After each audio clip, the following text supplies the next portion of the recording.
Hi, it's Kumsal. In this video, we are going to focus on another crucial aspect of networking, the follow-up. Let's get started.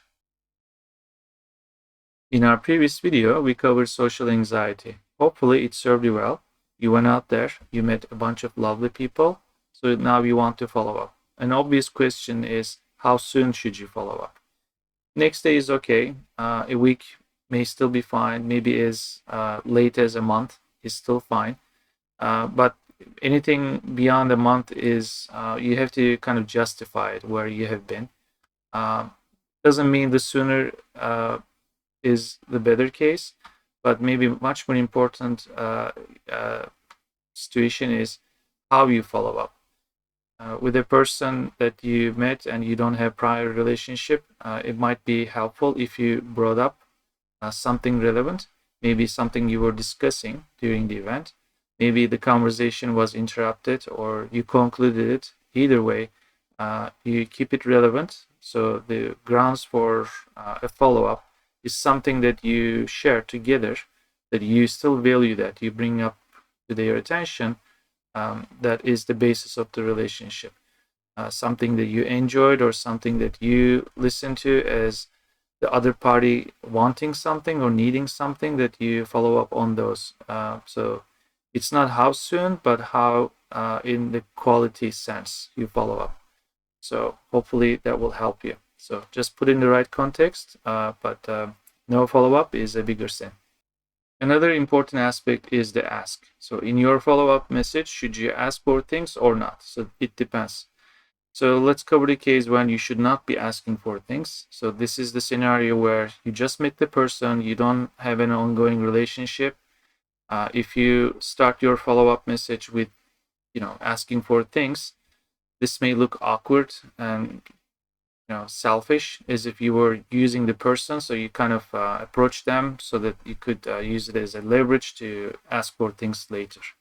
So maybe there needs to be a longer grace period. On the other hand, when is it appropriate to ask for things? That's when the other party kind of gave you the permission because you were talking about something specific and they were willing to help you. They are expecting you to follow up and bring up the topic as a reminder, perhaps. If you never mention it again, they may read into it that, well, you were discussing it at the event. It was important. Has the need gone away? If that is the case, maybe explain that. But if you still need the help, then maybe since you were given the permission, you should bring it up, because that might also create this feeling that, well, you were discussing something important, they were willing to help, but now they are kind of ignored. So their help is sort of like left up in the air. That may also be rude. So just clarify your case, like don't ask for things right away, but when you are kind of told to be asking for help, then bring it up, and that's okay. And now may be the time to discuss the follow-up to a follow-up. Let's talk about the case when you receive a follow-up message. It's also important that you respond to this follow-up message. It doesn't matter sometimes who does the follow-up first, but if you were sent a message, make sure that you respond in a timely fashion. Life gets in the way sometimes, but it's courteous to answer. It just solidifies the relationship. So don't forget to send a thank you message to someone's follow-up. So far, we have discussed the scenarios where the follow-up happens quite soon after you met a person. But there are scenarios where you met this person a while ago, months may go by, and something that comes to your attention recently is like reading an article. Maybe this person that you remember may benefit from this article, so you send it their way.